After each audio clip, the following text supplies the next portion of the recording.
or should put herself down or not love herself for it. And I will touch upon that a little bit later on down the line. I am a true believer that you can love your body and always try to improve it as much as you can. So wherever you are with your journey to creating a body that you really truly love, I really want you to embrace and love yourself as you are right now and still try to make changes to better your body. I personally do that myself. I never think I'm anywhere perfect, but I always try to improve where I am, no matter how good other people think my body looks or functions. So I always try to do my best and have the intention of always growing. So first of all, I want you to understand why looking at the scientific data is important. I think oftentimes it can be really confusing, like having all this information on the internet available to us all the time. It can be really hard to filter that information and know which information we can really truly trust. So definitely looking at commercial data and information that is available is definitely not very reliable, simply because it's not very well filtered. Pretty much anyone can write on the internet and you really don't know who's on the other side writing about what they're writing about. Nonetheless, as I always say in my videos, I do think that we can draw conclusions from science, but I do not think that it is the end all and be all, and that is simply because we have not studied everything and we just generally don't have a lot of research available on every single subject out there. So I want to share with you how I went about choosing these science studies that I did choose to go and read, and so that you can understand, the process behind it and kind of see if you want to even listen to me and trust me in this video.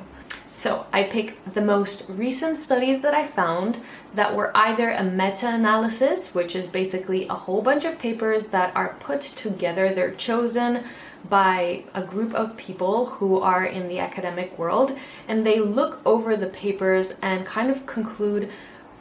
They look at the data, they look at all of the studies, and they kind of go through them and they see where is this information leading us towards? What should we study next in order to take science a step further? Then I chose to read the most recent literature reviews, which are basically papers which look at the current data and they kind of analyze and break down each study and give us feedback on what we really think is happening in each of the studies.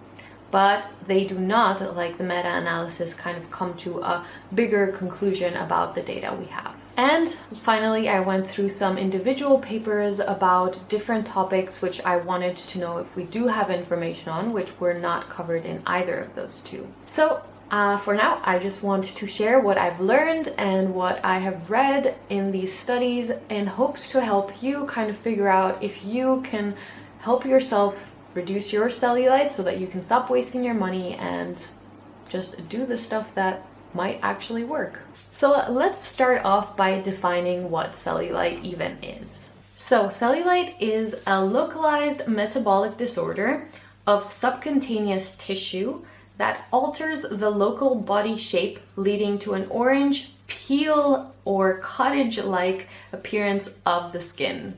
It mostly affects women on their thighs and buttocks, but it also affects some men. And now this is a very interesting part that I actually didn't know before reading this paper. While it can be found on areas where there is excess body fat, neither excess body fat or obesity is actually necessary for it to be present. So someone, in other words, can be very skinny, have not a lot of body fat, and still have cellulite. Something that was really interesting for me to find out was actually that about 80 to 90% of women who are past their puberty are actually affected by cellulite. And what's even more interesting is that the self-esteem of a high percentage of these women who are affected by cellulite is lowered because of the fact that they actually have it.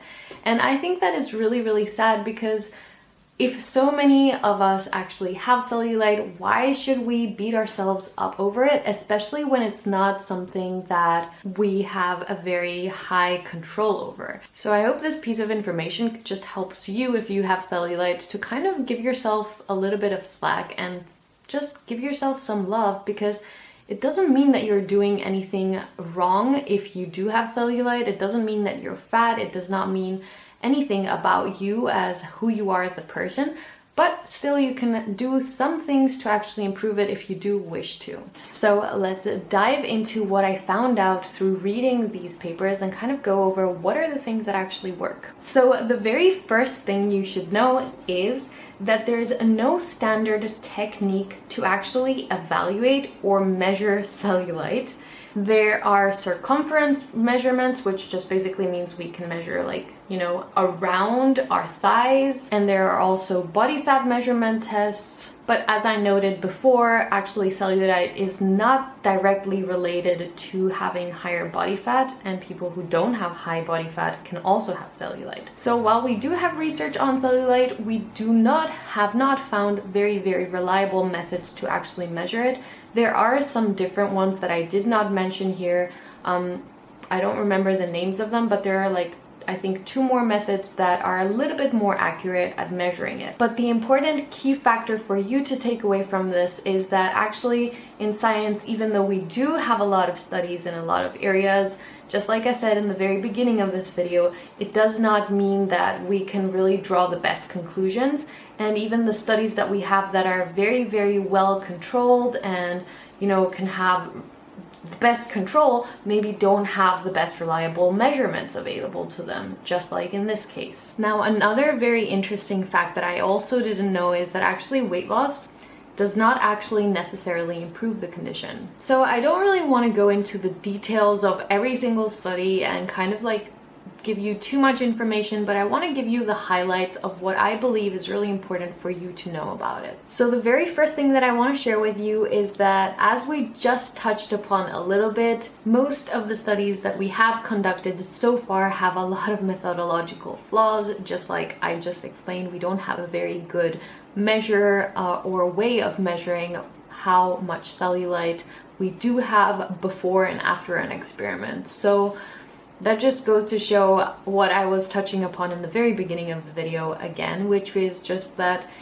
science can tell us a little bit about subjects, but it's not the end all and be all. Number 2 is that there is no clear evidence of good efficacy of any of the treatments which are available, even though there are some and they might improve things slightly. The third is that actually some evidence indicates that acoustic wave therapy, or AWT, as well as what is called minimally invasive laser treatment, could have potential benefit on cellulite. Lastly, there is some evidence that massage can also help it because it increases blood flow, but personally I'm not convinced by this, because I do think that even though maybe some studies have found it to be effective short term, I personally don't think that it has an effect long term. So as promised, I want to share my personal opinion on what may actually help that hasn't been that heavily studied. So as you may know, I have a master's in exercise science myself, and I'm very passionate about resistance training because it has so many health benefits that I personally didn't even know about before I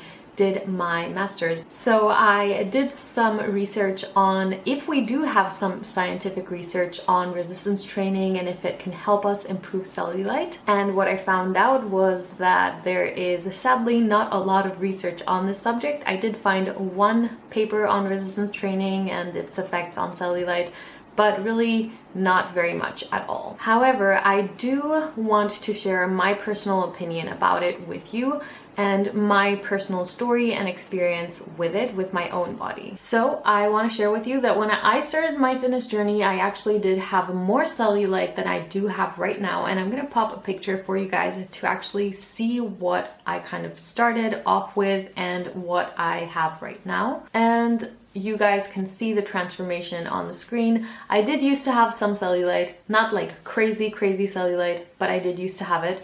And I've improved it through a lot of resistance training. I don't know if that necessarily made the cellulite go away, but because I've increased my muscle mass over the years and lowered my body fat, it just doesn't necessarily look the same. So I think that what's happened is like the skin of where the cellulite used to be is just stretched, and it just looks nicer and smoother as an appearance. So if you are wondering how you can improve your cellulite, I want to recap with you can either do AWT, which is acoustic wave therapy. You can either do minimally invasive laser therapy, or if you don't want to do either of those two and you don't want to spend any money, I would really highly recommend trying resistance training and trying to increase your muscle mass in the areas that are affected so that you can kind of stretch the skin and hopefully make it look better. While you can also try massage, I do think that it's a very short-term solution in my humble opinion, and I don't think that it can really make long-lasting changes for you. Now, if you haven't watched my video on the 5 weight loss hacks that actually work according to science, I would love if you go and watch that video because I really truly think it's gonna help you out. Again, my name is Aria and I upload 2 videos a week here on YouTube on Wednesdays and Sundays at 9 p.m. Pacific time, and I would love to have you join me for the next one.